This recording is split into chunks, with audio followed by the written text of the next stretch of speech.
Hello, and welcome to Fearful Wickedness. We hope you enjoy tonight's tale.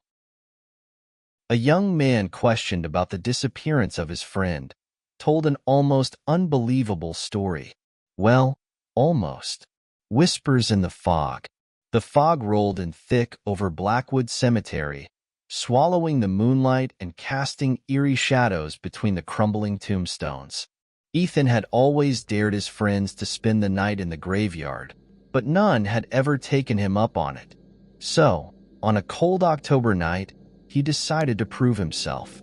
Armed with a flashlight and a Ouija board, he climbed over the rusted gate and wandered among the graves. Unknown to Ethan, his friend Kevin followed him to the cemetery with the full intent to play a joke on his friend. The wind howled, whispering through the trees like hushed voices. He sat down and placed the planchette on the board. "Are there any spirits here?" he asked with a slight tremble in his voice. "Hello?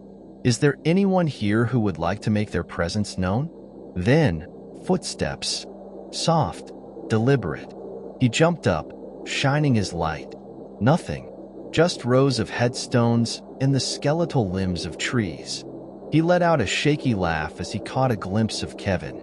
"I see you, Kevin," he shouted. "I know that was you." Just then, he saw her. A woman in a tattered white gown stood by an old, leaning mausoleum. Her face was pale, her eyes dark voids. "Are you lost?" Ethan called out, though his voice wavered. She didn't speak. She raised a hand, pointing behind him. Ethan turned, his breath caught in his throat. A freshly dug grave lay open, its pit yawning wide. When he looked back, the woman was inches from his face. "You shouldn't be here," she whispered, her voice like dead leaves scraping against stone. Ethan stumbled back. The earth beneath him crumbled. He felt himself falling, down into the grave. As the soil closed over him, he heard her voice one last time. "Now, you never have to leave."